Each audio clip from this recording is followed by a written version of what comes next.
Laptop yang satu ini punya desain yang polos banget, bahkan hampir nggak kelihatan brandnya sama sekali. Nggak cuma itu aja, laptop ini juga menawarkan harga yang menurut gua sangat-sangat kompetitif, karena dengan harga sekitar 10 jutaan aja, kalian udah bisa mendapatkan laptop dengan RTX 3050 di dalam sini. Ini adalah Colorful X15 XS.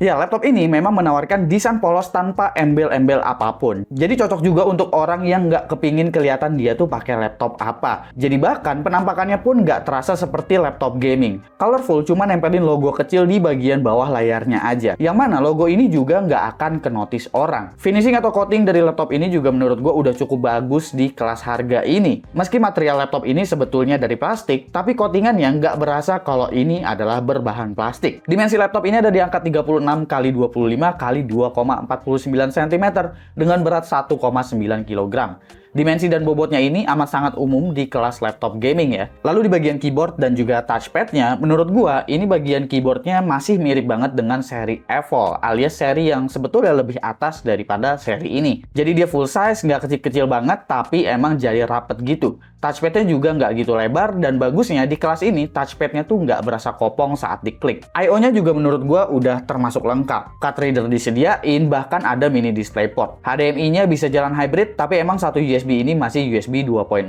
Tapi nggak apa-apa, seenggaknya udah di-provide USB 3.2 Type-C juga di laptop ini. Untuk bagian layarnya menurut gua ini bukan sesuatu yang paling istimewa ya. Tapi paling nggak, kalian udah mendapatkan panel IPS di laptop ini dengan refresh rate 144Hz pada resolusi 1080p. Tingkat kecerahannya ada di angka 300 nits, dan untuk color gamut ada di angka 45% NTSC aja, atau sekitar 68 sampai dengan 70% sRGB.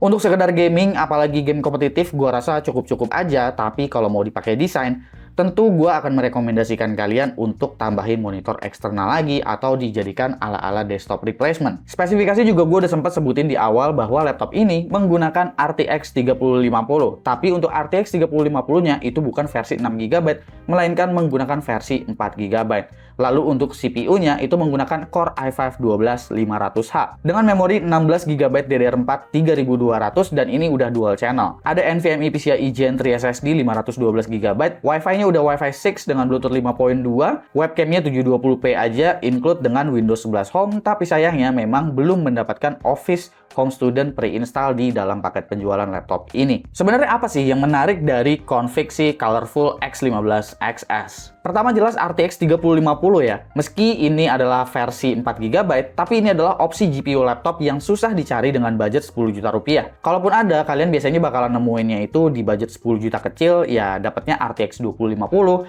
atau kalaupun ada yang pakai 3050 4GB, itu kalian bakalan mendapatkan memori dengan kapasitas 8GB, bukan 16GB. Kalau kita ngomonginnya RTX 3050 versi 6GB sih, biasanya budgetnya itu udah masuk di sekitar 12 juta rupiah. Ya meskipun sebetulnya gue lebih berharap Colorful tuh bakalan ngasih RTX 3050 6GB awalnya di laptop ini, tapi ternyata yang dikasih ya versi 4GB aja. Tapi menurut gue Colorful tuh pinter di sini pakai konfigurasinya. Dia tuh memilih menggunakan CPU generasi 12 dari Intel, yang mana Alder Lake itu punya kemampuan IPC yang masih sama bagusnya seperti generasi 13 dan juga generasi 14, karena 13 dan 14 itu adalah refresh, dan generasi 12 ini secara cost produksi harganya pasti udah lebih murah ya untuk diproduksi. Dan performa dari Core i5 12500H jadinya juga nggak malu-maluin. Tapi kalau misalkan kalian ngerasa kapasitas memori 16GB kurang, kalian mau tambahin ke 32GB, sebetulnya kalian masih bisa upgrade juga, karena untuk slot SODIMM itu tersedia 2. Dan kalau kalian ngerasa kalian butuh untuk NVMe PCIe Gen 4, slot M.2 yang ada di laptop ini sebetulnya udah mendukung untuk NVMe PCIe Gen 4, dan Colorful menyediakan 2 slot M.2 di dalam laptop ini. Jadi opsi upgrade-nya masih bisa dibilang cukup lengkap untuk Colorful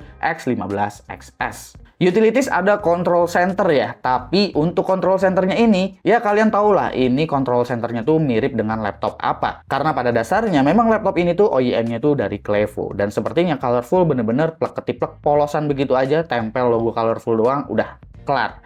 Mungkin biar ngejualnya juga lebih enak dan harganya bisa kompetitif. Temperaturnya menurut gue udah cukup oke sih, meski ya memang udah sedikit lagi tuh mepet ke TJ Max-nya atau ke junction temperaturnya di angka 100 derajat Celcius. Meski ya ini belum nyentuh banget ke angka 100 derajat Celcius.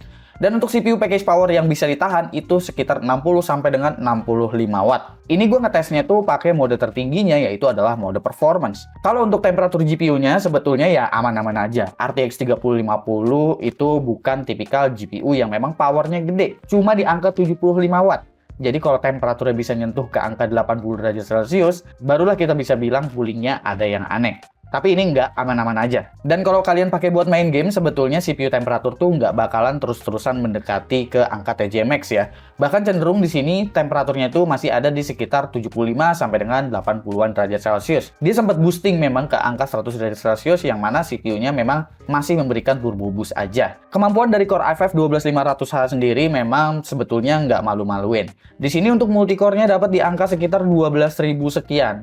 Paling rendahnya itu di sekitar 11.000 sekian dengan single core di sekitar 1677. Angka ini sebetulnya nggak terlalu berbeda jauh dengan generasi terbaru. Contohnya seperti Core Ultra 7 155H yang mana CPU tersebut juga paling kenceng itu ada di angka 15.000. Jadi sebetulnya nggak terlalu berbeda jauh. Dan untuk RTX 3050 versi 4GB, graphics core-nya ternyata masih cukup tinggi di laptop ini. Karena masih ada di angka sekitar 13.500-an. Udah pasti jauh banget lebih kenceng daripada integrated GPU yang ada saat ini. 3D Mark timespan-nya memang agak rendah ya, karena timespan itu ada di resolusi 1440p yang mana VRAM 4GB memang udah sangat-sangat ngepres. Di sini graphics core-nya ada di angka sekitar 5.000-an gitu. Nah, kalau kalian pakai untuk productivity, semisal buat editing video atau encoding video, kalian bisa memanfaatkan encoder H264 misalnya di CapCut. Itu untuk kecepatan encode-nya udah cukup baik ya, di sekitar 2 menit 27 detik untuk video berdurasi sekitar 13 menit. Tapi kalau kalian pakainya itu AV1, ini yang load tuh bakalan CPU-nya. Jadi waktu ekspornya juga ya bisa dibilang lama ya. Ada di sekitar 19 menit 20 detik untuk video berdurasi 13 menit. Kalau di DaVinci itu encoder AV1-nya dia nggak bakalan keluar, jadi cuma ada H264 atau H265. Cuma kalian bisa ngeset itu untuk encodernya baik itu menggunakan NVENC ataupun menggunakan QuickSync dari Intel. Kecepatannya udah cukup oke menggunakan RTX 3050 ini untuk resolusi 1080p beres dalam waktu 2 menit 39 detik untuk project video berdurasi sekitar 13 menit. Nah, pertanyaannya buat main game tuh gimana? Untuk main game di sini kayak Cyberpunk 2077, gue menggunakan resolusi 1080p preset medium, tapi ray tracing medium di sini belum mendapatkan angka 30 fps. Jadi sih gue menyarankan kalian untuk mematikan aja si ray tracingnya karena kemampuan ray tracing dari RTX 3050 memang nggak sekencang itu. Tapi untuk beberapa game, contohnya seperti Death Stranding, itu kalian set rata kanan semua, DLSS-nya juga bahkan quality udah bisa dapetin rata-rata di atas 100 fps loh di laptop ini. Jadi paling nggak ada beberapa game yang memang kalian bisa nikmatin dengan tekstur yang memang udah bagus lah di laptop ini tuh. Lalu untuk Far Cry 6 di sini gue menggunakan preset medium aja karena keterbatasan dari VRAM-nya. Tapi ray tracing-nya gue hidupin, FSR juga pakainya udah ultra quality, rata-rata FPS masih bisa dapat di angka 52, 1% low frame rate-nya juga masih cenderung baik ya di 37. Hogwarts Legacy gue pakai preset medium aja, DLSS-nya juga gue set performance dan ray tracing medium. Di sini masih bisa dapetin rata-rata di 49 fps dan kalau kalian mau lebih dari ini, sebenarnya kalian bisa matiin aja ray tracing-nya ya. Dan kalian bisa nikmatin frame rate yang jauh lebih tinggi atau bahkan mungkin kena di 60 fps. Horizon Zero Dawn gue pakai preset favorite quality aja, bukan ultimate, tapi udah pakai DLSS quality. Rata-rata FPS-nya udah di atas 60 nih, udah dapat rata-rata 80-an FPS. Shadow of the Tomb Raider bahkan gue bisa dapetin rata-rata 70 FPS dengan preset medium. Sebetulnya gue rasa bisa-bisa aja sih presetnya tuh ditambahin ke high, semisal VRAM-nya itu ada di angka 6GB aja paling enggak. Tapi karena VRAM-nya ini terbatas di 4GB, jadi rata-rata game yang memang gue jalanin, mentoknya itu ya dapat di preset medium aja. Kalau The Last of Us Part 1 di sini untuk presetnya tuh gua set di auto ya, jadi dia bakalan dinamis gitu, DLSS-nya tapi gua set quality dan ray tracing-nya di low. Di sini rata-rata FPS-nya masih bisa dapat di 50-an FPS untuk The Last of Us Part 1, yang mana game ini juga nggak jadul-jadul banget di PC. Ya kalau di PlayStation memang udah lumayan lama. Tapi untuk game baru misalnya seperti Black Myth Wukong, itu gue masih bisa dapetin rata-rata di 38 fps. Di sini udah menggunakan DLSS performance tapi nggak pakai frame generation sama sekali. Yang berarti performanya itu masih cukup baik. Cuma untuk tekstur gue cuma bisa pakai untuk preset low di game ini. Paling nggak gamenya udah bisa jalan dengan mulus lah. Untuk SSD di sini OEM-nya itu dari WD ya dengan codename SN540. Ini SSD yang memang bagus sebetulnya. Lihat aja, random 4K-nya itu ada di angka sekitar 600 sampai dengan 700 MB per second, bukan di 500-an lagi. Cuma kecepatan sekuensialnya aja memang yang rendah di sekitar 3 GB per second untuk read dan write-nya di sekitar 1,5 GB per second. Ini sebetulnya kecepatan yang wajar mengingat ini adalah NVMe PCIe Gen 3 dan catatannya juga sebetulnya dari segi temperatur SSD yang memang temperatur SSD-nya udah cenderung cukup tinggi di angka 65 derajat Celcius. Oke, kita masuk di bagian harga dan juga kesimpulan. Ya, sebenarnya untuk harga di awal sih gue udah bilangin ya, ada di 10 jutaan. Tapi tenang, 10 jutaannya bukan 10.999.000 kayak gitu kok. Bukan. Harga laptop ini tuh ada di angka 10.399.000. Mungkin kalian bisa dapat lebih murah kalau kalian punya voucher-voucher diskon atau ada promosi-promosi tertentu di marketplace kesayangan kalian. Nanti linknya gue taruh di kolom deskripsi atau gue tag aja semisal memang di YouTube Shopping bisa nge-tag produk yang satu ini. Oh ya, untuk garansinya, ini garansinya tuh resmi ya dari Colorful Indonesia selama 2 tahun.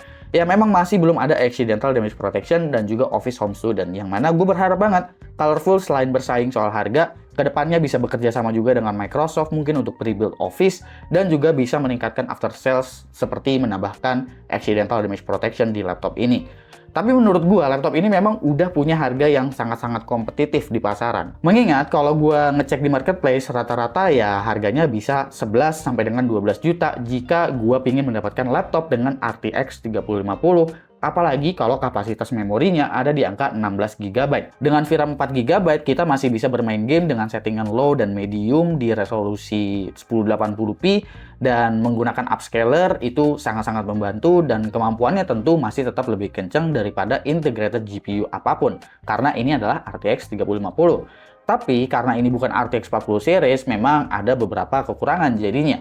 Karena kita belum mendapatkan encoder FE1. Yang mana kalau kita pakai buat editing video atau encoding video lah jatuhnya, itu kalian cuma bisa di H264 atau H265. FE1 ya bisa, tapi bakalan jalan di CPU. Lalu di bagian layarnya yang memang menurut gua masih sangat-sangat standar. Meskipun diberikan refresh rate yang cukup tinggi untuk menunjang game kompetitif, tapi rasanya laptop ini bakalan lebih bagus lagi semisal dikasih layar dengan 100% sRGB.